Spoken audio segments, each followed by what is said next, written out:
안녕하세요. 세계경영입니다. 한국의 위상이 높아지면서 단순히 관광이나 문화에 대한 수요만 높아진 건 아닙니다.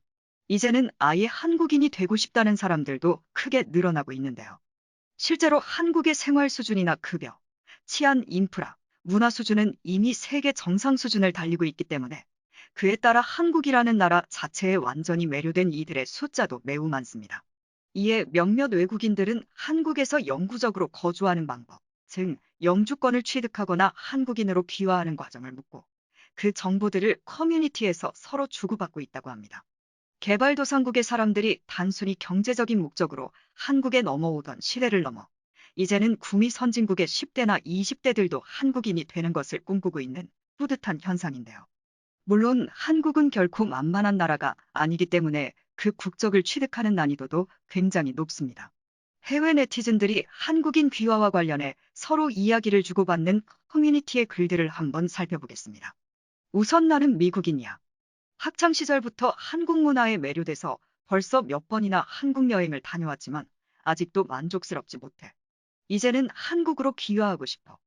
내 미국 시민권을 유지하면서 한국 시민권도 취득할 수 있는 방법이 있을까? 한국 이민법은 이중국적과 관해서 좀 복잡한 것 같더라고. 한국인으로 귀화하는 건 쉬운 일이 아니야. 설령 내가 미국인이라고 해도 마찬가지.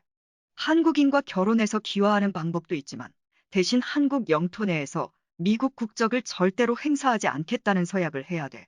한국인이 된다는 건 단순히 안전하고 부유한 나라에서 사는 이점만 있는 게 아니야. 한국 여권은 그야말로 지구촌의 자유이용권이 다름없어. 어지간한 나라는 그냥 여권만 안아들고 입국할 수 있으니까. 부럽지만 솔직히 한국 국적은 취득하기 어렵고 그나마 제일 쉬운 방법은 한국인 부모로부터 태어나는 거지. 백두산의 신성한 전기가 자신의 몸에 흐르고 있음을 증명한다면 국적은 바로 지급돼. 농담이고 쉽지는 않을 거야. 방법은 다양하지만 오랜 준비와 시간, 비용이 필요해. 나는 한국 국적을 얻게 된다면 이름은 꼭 한국식으로 하고 싶어. 한자 이름 말고 순한국말 이름이 좋을 것 같아. 내가 알기론 이중 국적도 괜찮아. 내가 캐나다인인데 한국 시민권도 가지고 있을 수 있다는 거지. 다만 한국에서 너는 더 이상 캐나다인이 아니야.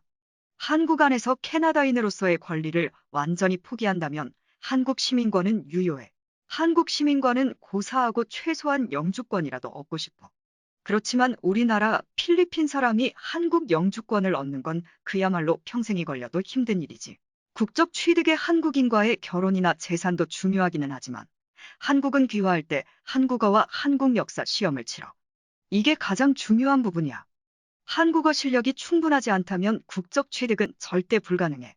그런데 한국 국적을 취득하면 남자의 경우 병역 의무는 어떻게 되는 거야?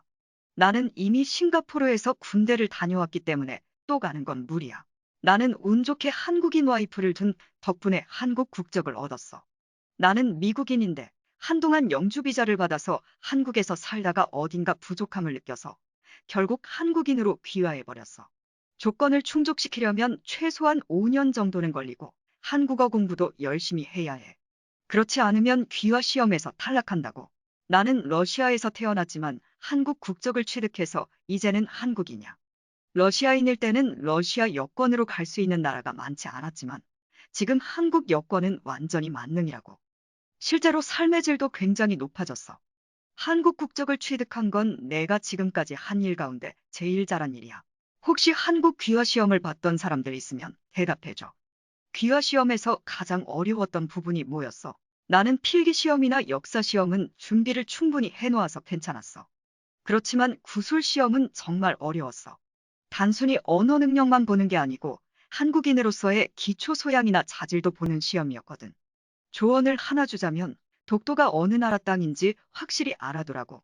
여기 글들을 보니 한국 국적 취득을 무슨 자격증 시험 정도로 생각하는 사람들이 꽤 있는 것 같은데 착각이야. 어지간한 선진국 출신이 아니라면 한국 국적을 일반적인 방법으로 취득하는 건 거의 불가능해. 설령 한국인과 결혼을 하더라도 몇 년의 유예기간과 시험을 통과해야 돼. 한국이 예전에 비해 상당히 국제화된 건 사실이지만 여전히 이민법에 있어서는 폐쇄적인 성향이 짙거든. 단순히 한국에서 일하거나 공부하고 싶다고 한국 국적을 취득하려 한다면 애초에 그런 일은 일어나지도 않을 거야. 차라리 그 시간에 유학비자나 노동비자를 알아봐. 물론 그것도 취득하는 게 쉬운 일은 아니겠지만 다들 잘 모르네. 사실 제일 쉬운 방법은 먼저 북한으로 가서 북한 국적을 취득하는 거야. 그 다음에 한국으로 망명하면 한국 정부가 자동으로 시민권을 주거든. 나는 일리노이에서 대학을 다니고 있는 미국인이야. 나는 나이가 더 들기 전에 빨리 한국으로 가서 살고 싶어. 유학이나 그런 게 아니라 한국에 눌러 살고 싶거든. 생계는 영어 교습으로 해결할 생각이야. 혹시 한국 영주권이나 시민권을 취득할 수 있는 빠른 방법을 아는 사람 없어? 나는 영어 교사로 한국에서 5년 정도 일한 경험이 있어. 급여도 높고 삶의 질도 좋아서 정말 만족스러웠지.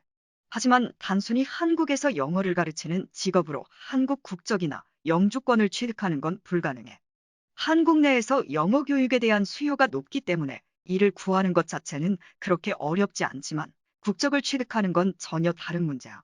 차라리 일단 유학비자로 시작해서 한국에 와서 한국인과의 교제와 결혼을 통해 귀화하는 쪽을 알아봐. 고등교육을 받은 선진국 출신은 비자나 시민권을 취득할 땐 난이도가 상대적으로 낮은 편이야.